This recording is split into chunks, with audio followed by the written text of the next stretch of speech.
About to leave, already packing. Come with me, I'm not really asking. We'll get away to a place where we don't know.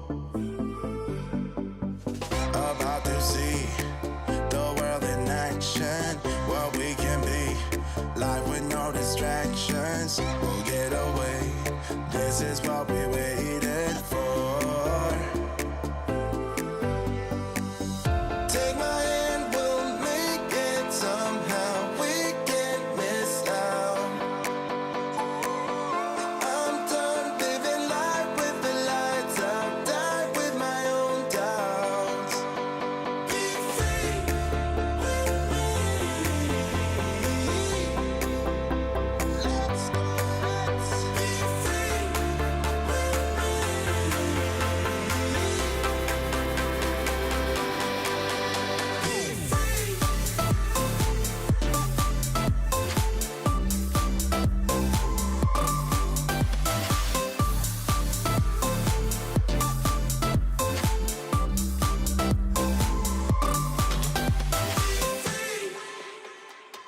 Not looking back, eyes on the freeway, Bonnie and Clyde, a classic cliche. We're on the run, this is what we waited for. Take my hand, we'll make it somehow. We can't miss out. I'm done living life with the lights out. Die with my own doubts.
Good evening and welcome to our latest Tutor to You Sociology live stream, and our focus this evening is on sociological theory and this sort of bullet point from the advanced information, which is consensus, conflict, structural and action theories, which is quite a meaty bullet point we're looking at here. It's basically all sociological theory, but we're going to focus on some of those ideas tonight. I'm joined as ever by Craig, who I think's just frozen there. Looking, oh no, he's back.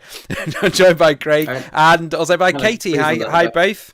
How are you both doing? You all right? Oh no, I'm now frozen. Yeah. Yeah, good, Duncan. Thank you. Very good. And this is going to be the last one for a little while because we're off on tour. It'd be great if some of you, I don't know if some of you are planning on seeing us on the tour this time next week. Craig and I will have finished in London, and then if you're joining us later in the tour after Easter, you might see Katie as well. So there's lots of chances to join us. And just in case you don't know what we're talking about, just give you a little flavour of the tour. We go around the cinemas, a great opportunity to join in with some revision activities in person, and it's a good fun day out, isn't it, guys? Yep, it is. It's great. It's great fun. Yeah. So do, if you haven't already, do have a look at those and sign up and join us. And this time there's a big online course that comes with it, so it's really useful. So you can find out more about that there. There's just in a second the dates are going to flash up on the screen. And if you're watching this on replay, you can obviously pause the video and see those dates, where we are and where we'll be around the country. before and after Easter. Okay, I'll come back to the studio, and I think we're going to get straight off with the first activity. So is that with you, Katie? I think, is it? It is. Yeah. It is, yes. Okay, here we go. Okay, so a great fun activity. It's called 5, 4, 3, 2, 1. If you've been with us before, you'll know what this entails. If not, I will just briefly explain to you. So basically, we've got, if you can move to the next slide, that'd be great. We've got some sort of topic areas within consensus and conflict. And what I'd like you to do is think of 5 keywords related to Marxism, 4 to feminism, 3 to functionalism, 2 to interactions, and 1 to postmodernism that would link into either the consensus debate or the conflict debate. You go as broad as you want. And you've got, have we got a song with this at all, Duncan? I think there is a bit of music. It's a bit of groovy, Then, 60s feel. Music. Oh, brilliant. Excellent. So we've got, I think I know which song it is. So we've got the soundtrack, and as long as the soundtrack is playing, then you've got that to complete the task. So we've got 5, 4, 3, 2, 1 keywords related to those theories. Are we ready? Are we steady? Let's go. Imagine you're in Austin Powers. 5, 4, 3, 2, 1.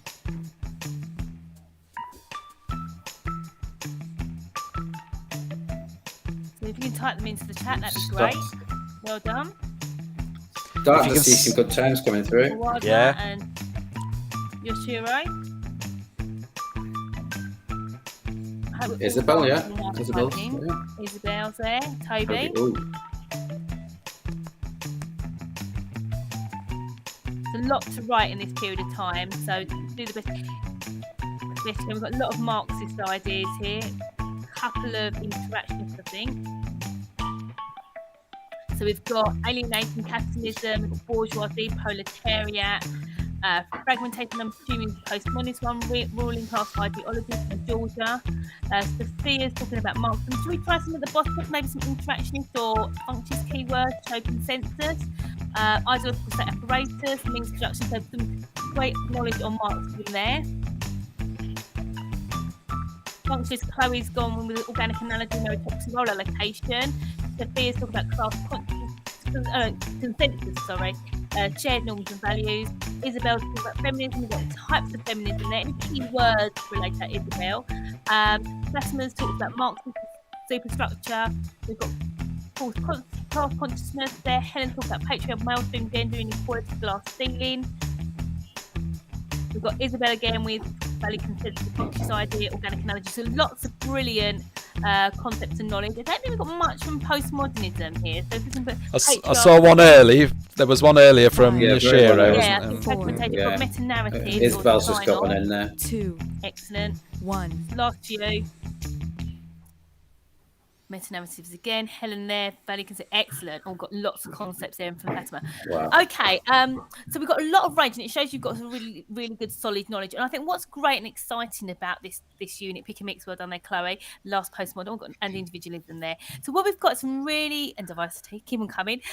Basically, it's a really brilliant essay question to have, and I know some of you are like, oh, how is it brilliant? It's because you can actually put anything you want to in this essay, and that's what's great about it. So actually my list is just one list. It's not necessarily the only list you can have, and a lot of those concepts are thrown about. So for Marxism, we've got hegemony or hegemony, depends how you explain it, false consciousness, myth and meritocracy, oppression, exploitation. Obviously you can read. The key thing here is explaining how that creates conflict, and that's what they're looking for.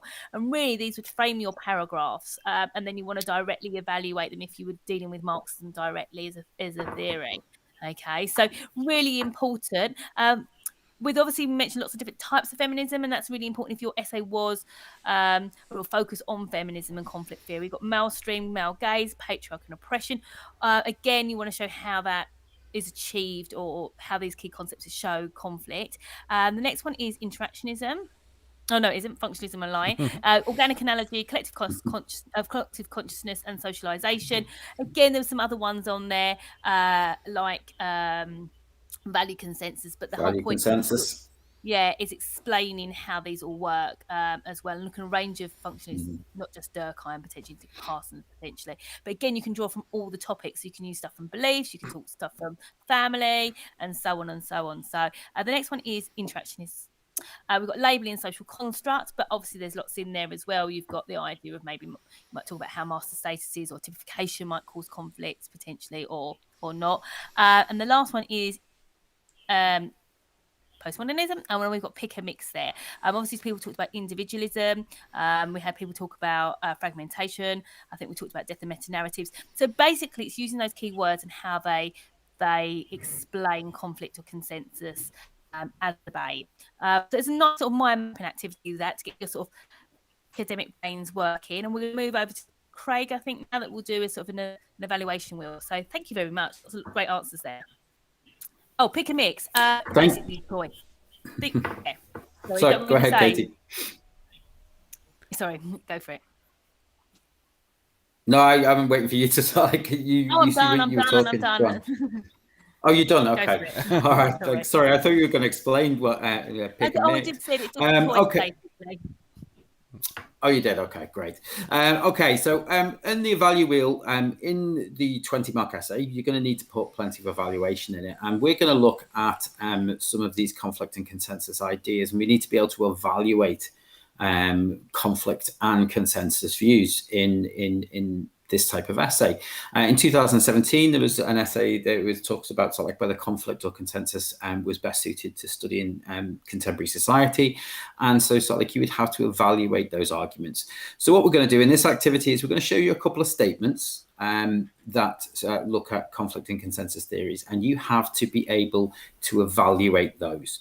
So again, as we've mentioned before, sort of like an evaluation is not just a criticism. It can be evidence to support. It can be a criticism. It can be an alternative viewpoint. It can be a limitation. In other words, what does it not explain? Or it could be some evidence to either support or criticize an argument. And what happens here is the evaluate wheel spins and we have to pick a certain type of evaluation. So the student statement is, consensus theories such as functionalism argue society is often brought together in times of tragedy, and this reinforces the collective conscience and builds social solidarity. If we could spin the wheel, please, Duncan.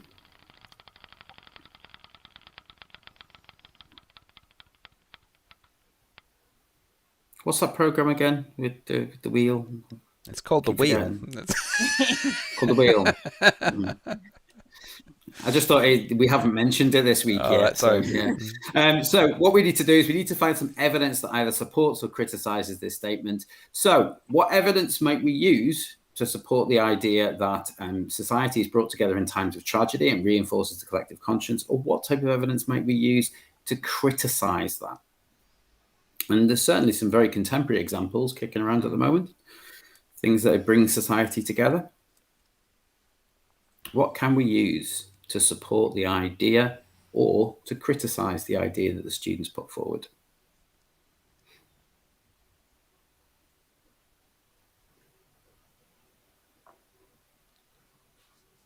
Thinking about things that are in the news at the minute. Okay, yeah. So we've got psychological functions of religion that brings people together. Yeah, you could use bit parts from sort of like from across the different optional specifications. Yashira, evidence about the media in Russia and Ukraine. Okay, thank you. That's a good one. Alyssa, crime and deviance promotes social cohesion. Okay, so we could, essentially what I'm describing here a little bit is Durkheim's concept of boundary maintenance, really. COVID-19, clap for the NHS, social cohesion with the Ukraine, crime boundary maintenance, any kind of crime, and sort of like how it brings people together. Lots of good responses coming through. Let's look at my response, which is very similar to everybody else's. I've put terrorist attacks in London and Manchester, the Grenfell Tower fire. That's another good example of kind of bringing people together, reinforce the collective conscience, or the conflict in Ukraine. So yes, lots of people have identified Durkheim's idea of social solidarity and how people get brought together. What we might use is we might use some evidence, might use some examples of this. Let's look at our second statement, please. Again, we're going to do the same thing again. This time we're looking at conflict theories. So conflict theories offer explanations for the inequalities that exist in society. Very broad statement. Let's see what we've got to do to evaluate it.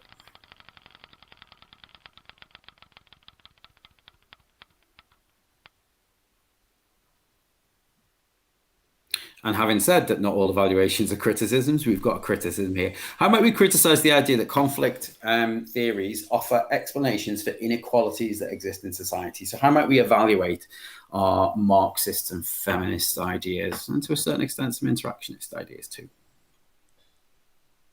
How might we criticize those?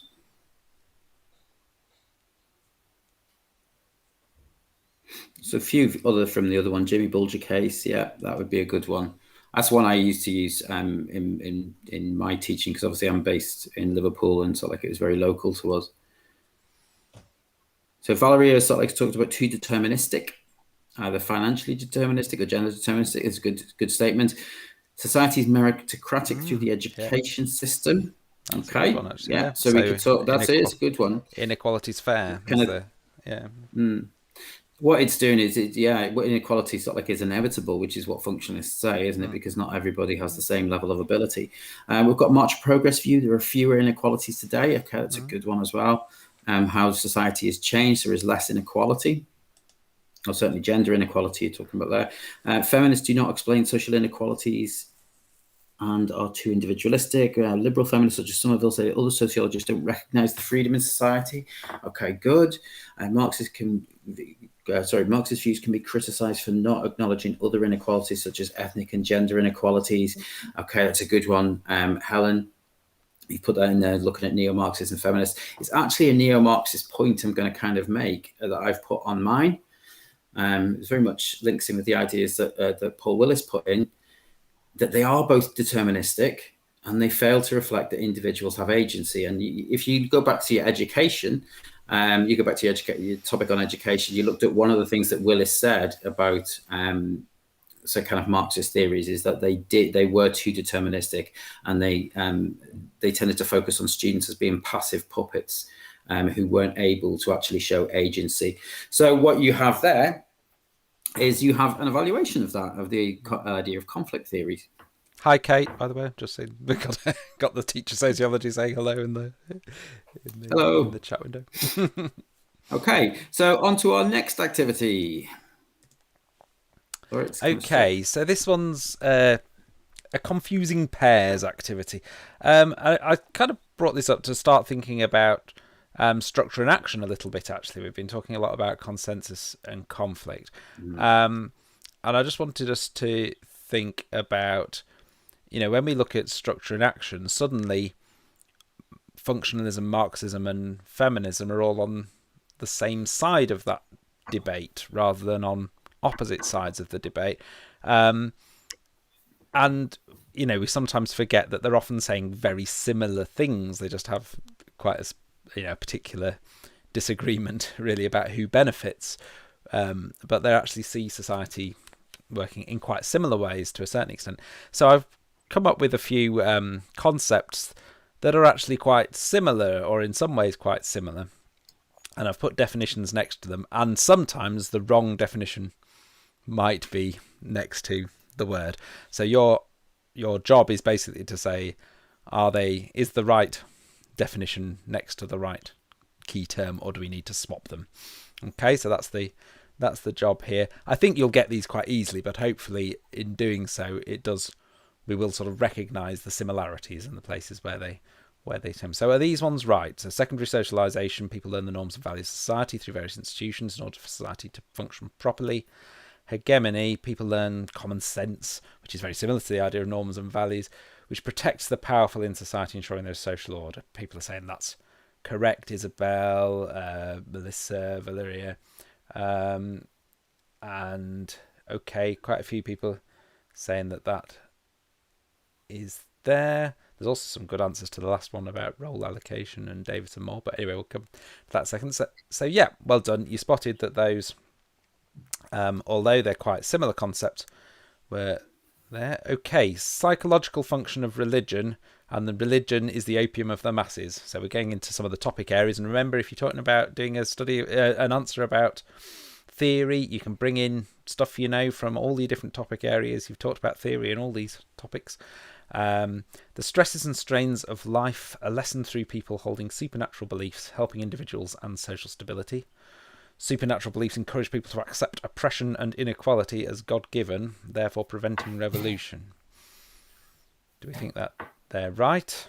Are they next to the right definition, next to the right concept? Again, can we see that they're quite similar? In a way, if we're saying that, religion helps society be stable, because it deals with people's problems and stresses. Or others saying, yeah, that's right. And you would be correct. Well done. Yeah, Genji as well.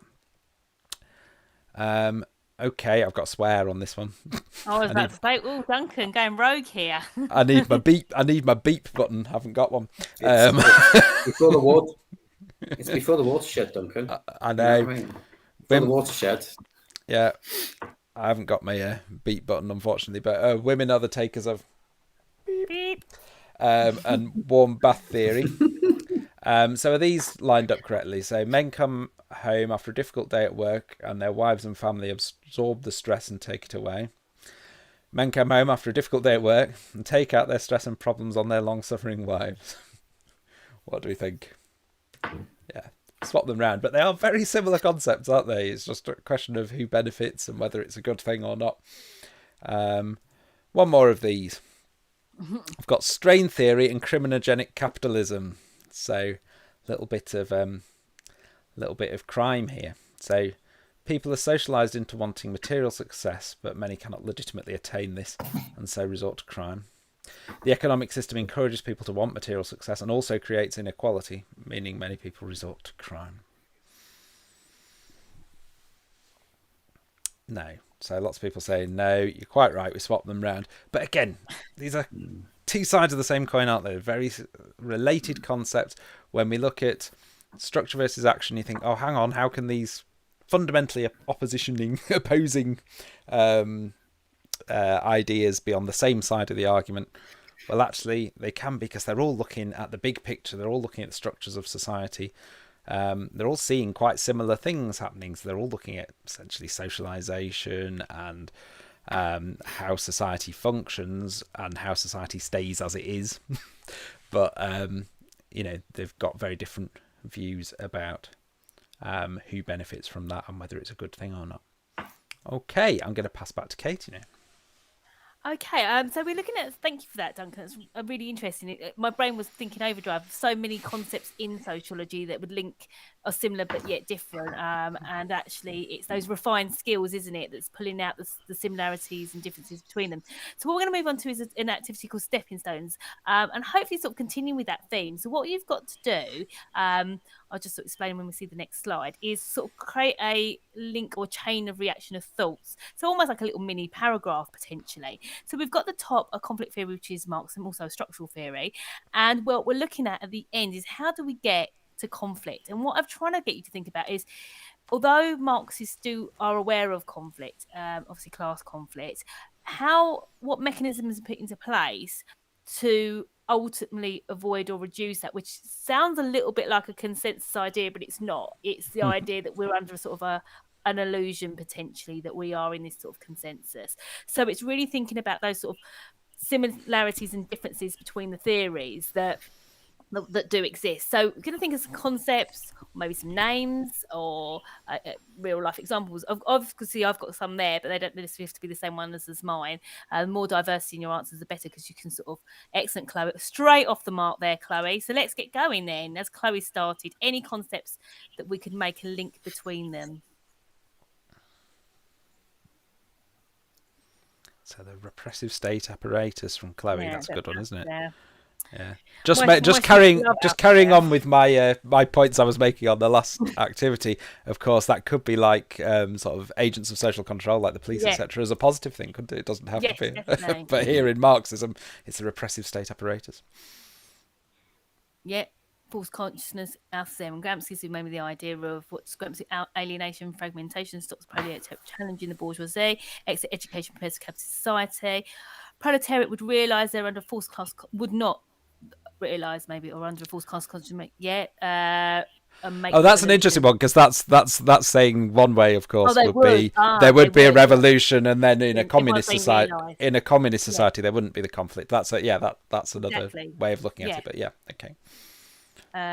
So I think we've got the ideas here. Basically, we've all gone with the ones that pretty much I've gone for. So it's that chain of reaction really, and how that's caused. So we'll have the reveal, please. If Yeah, that's all I'll right, just Duncan. quickly answer Helen's question about the difference between the repressive yeah. state apparatus and the good question. ideological state apparatus. So repressive state apparatus is that kind of coercion where people are essentially forced to comply via the police or the army or various machinations, where ideological state apparatus is through things like school and media and religion, where we're more like the kind of Gramscian hegemony type idea. Where the state delivers ideology rather than repression. Excellent. So that's what we've talked about there, and that's Althusser talks about that. And we can give some examples, which obviously Duncan's just described there very well. Well done, Duncan. Thank you. And then that creates that false class consciousness. Okay, so it's the idea, and this is what we want: is this chain of reasoning. It's you want to say, okay, that's fine. You've not heard of repressive state apparatus, that's why. So yeah, I mean, what we've basically got is that chain of reasoning that you're talking about Marxism, you're talking about Althusser, you talk about the ideological state apparatus, you might give some examples of that, like the education system, the media, the religion, and then that creates a false class consciousness that actually, everything's okay, and then maybe conflict is therefore avoided. And obviously you could then talk about maybe different ones, and what essays are quite nice is when you show similarities between names. So you might put Althusser and Hegemy and Gramsci together, sort of thing. So you would put them together to show those similarities, which some of you are doing already. Yeah. Excellent. Well done. Pat on the back for you guys. Yeah, and I'm just going to quickly say, because obviously a couple of people went with the conflict being avoided through a communist revolution, which is a perfectly good way to go with it as well. But obviously here, when Marx is talking about conflict being avoided or reduced, they're not saying that's a good thing, because obviously that's preventing revolution, and so in this case the conflict ought to play out in order to create the revolution from a Marxist perspective. Okay, yep. Right, okay. Back to Craig. Oh, thank you, Duncan. Right, okay, we're going to move on to social action theories now, and we've got a word association activity. What you see here is the word social action, the two words social action, but they are actually pushed together. And what you need to do is, for each of those letters in social action, is I want you to come up with a key term that fits in with the social action approaches. So, for example, S might be something like, symbols. Because obviously social action theories encompass things like interactionism, ethnomethodology, phenomenology, those type of things. So we're going to have a timer on here, and you have to name concepts that you would associate with social action. I think it's a 1-minute timer. Mm-hmm. If we go to the next page, if we start the clock, please, Duncan. Oh, it's the dramatic, music. Yeah, it is. So, in the chat window, just put down concepts that you would associate with social action that begin with the letters that are in the words social action. I've got the word action. Yep. That's a good one for A. Agency. Agency, yeah. Stealth, looking glass self. Well done. Looking glass That's self. good. L1, yeah. Can you put, is it, oh no, you can't put names. I didn't put a name with it. You can put names. There's names in there. Yeah, you can have a name. I've used names. Thank you. I've used names in there. Structuration theory, okay, it's a nice one. Mm-hmm. Social action theory, Weber. Yeah.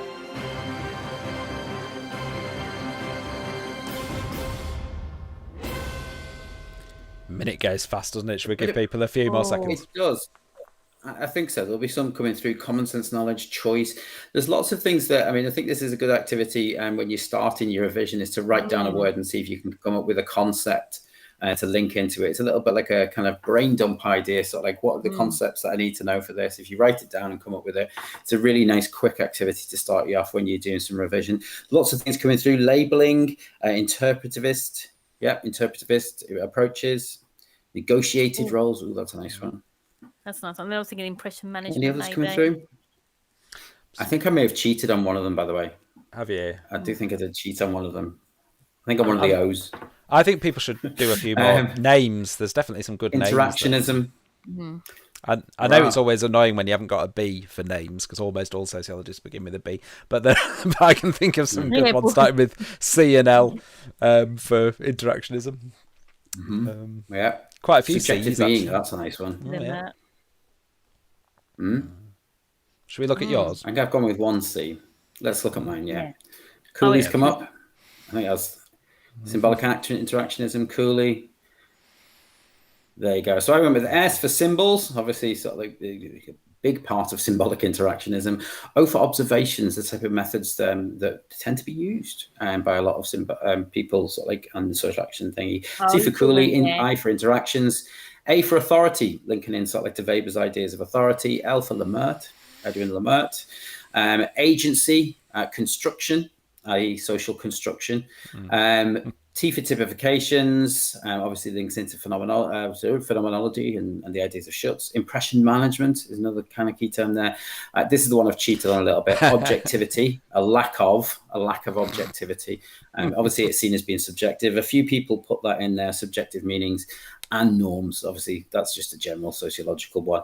We've got some others coming through. Cooley, Calvinism, obviously, sort of like links back to Weber and the ideas of Protestant work ethic. So, yeah, it's a really good activity to kind of start you off with. Good. And the next activity is with me too. This is another activity. Again, we're focusing on social action theories. One of the previous questions that I mentioned a little bit earlier on in 2017 was evaluate the view that conflict theories are better placed to understand society than consensus theories. And this is the potential for a social action versus structural theory, arguing the idea that social action is better used in contemporary society, that we're better to use social action theories to try and understand what is going on in society. And for this type of question, you've then got to draw examples of how social action is better placed in contemporary society. So what we're going to do is we are going to look at some of the topic areas, and I want you to identify a contribution from that topic area. Now, some of these may be a little bit more that you might be looking and go, whoa, or, hang on, where have we come across social action theories? You think about interactionism, think about phenomenology, think about ethnomethodology, small-scale research, theories, ideas that are sort of like seen as people show agency, bits of research that you've seen across. We're going to do the spinner. There are 6 topics there: methodology, crime, media, beliefs in society, families and households, and education. Let's see where we stop. Okay, so what have been the contributions of social action theories to our understanding of crime? And remember, social action is that broad topic. It's that kind of broad kind of umbrella term for a whole range of different theories, such as interactionism, phenomenology, ethnomethodology, those type of things. So Sydney's come in with labeling. It's a good one. Labeling theory. Lots of people will go with that, I think. Obviously, we link in sort of like, Howard Becker is one of those key social action theorists we talk about. So labeling in there, labeling, no act is deviant in itself. I'll give you a clue, T. Go on. Yeah, we've all talked about it. Yeah, sure. But I was thinking of Cicero. Yeah. It is Cicero, isn't it? Yeah. But that's giving away kind of where the answer, but yeah. Cicero, labeling the crime is the battle of the individual, small interactions between deviant cultures. I think, oh, yeah. Cicero, yeah. It's one step ahead of me.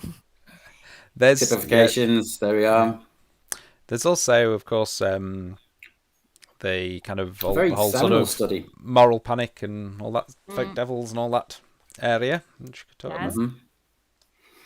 Lots of people have gone Cicero typifications, negotiation of justice. Let's see what I put. There you go. Labeling theory, negotiation of justice, moral panics and folk devils as well. That was very much a social action background as well. Lemert, you could have gone with Lemert, primary and secondary deviance. Jock Young, that's a really good one as well. Yeah. Any of the work that's sort of like done by Jock Young. Sorry, Paul? What was that one, Katie? I was thinking about Hall, as well. Yeah, you could. Even though it's neo-Marxist. Yeah, you can go with Hall. Yeah. very clearly social action. Yeah, I mean, you see sort of like that idea of social action combining with those kind of traditional structures, don't you? Marxist It's yeah. Oh, Okay. yeah. That's that was the last one. Oh, we only do one of those. Okay. I thought you one had of those done two. today. Yeah, I thought I'd done two too. I But thought anyway, you'd done let's two. go. There you go. Sorry about that, Craig. Are we not missing? It's 7:00 on a Wednesday. Well, where's the word smash, Duncan? What's going on? I know. What's going on? I thought we'd probably, we didn't necessarily need another word smash today. Just to sort of finish us off, then, just quick few mentions. By the way, feel free to ask any questions in the chat window while we're sort of doing the finishing off moments. If you have a smartphone, you can scan that QR code, and we've got loads of study notes, videos, Craig's great videos on all these topics on the 222 website. You can find out more there. And we also have things like the revision guide, exam skills workbooks, flashcards, etc. We're going to come back to us in the studio. Katie's moved, I think. That's a different background. Sorry. Yes, I have. I've got background. It's still blue. Is it? Yeah, it was always blue. It was always blue. I think the cameraman's gone for a cup of tea. The cameraman's gone for a cup of tea and just left it slightly off. It was always I have the workbook. Should I watch videos then after do the workbook? It depends which workbook it is, but yeah, the videos and the workbook are tied in together. If it's the exam skills workbook, I think that's probably the theory and debate. They are tied in together. There's a lot of yeah, so that might help. But you could do the workbook without the videos, probably, if based on your learning at school. But the videos will definitely help for revision. Yeah, brilliant. Yeah, theory and methods workbook. Okay, great stuff. Yeah. So, thanks very much, guys, and thank you very much at home. Lots of really good responses there, and obviously lots of more people will watch it on replay. And I hope you found it really useful. You can at tutordu.net/live down below me there. You can watch this back and all the other ones we've done. We've done an awful lot over the last year or so. Yeah, so you can you can so that there's loads you can watch back there. We also have the PowerPoints available, so if you want those to help you with your revisions, stick them in your files, whatever, print them off. Whatever you want to do with them, you can do. Okay, so just remains to say, if you've enjoyed the session and you haven't done already, please do click the thumbs up button, and it helps other people find these sessions. And if you're not already subscribed, do subscribe, and then you'll know when we're next going live. It won't be next week, but it will be soon. Okay, and hopefully see some of you on the tour. It'd be great if we do. Okay, see you guys. Bye-bye. See you. Bye. See you later. Thank you.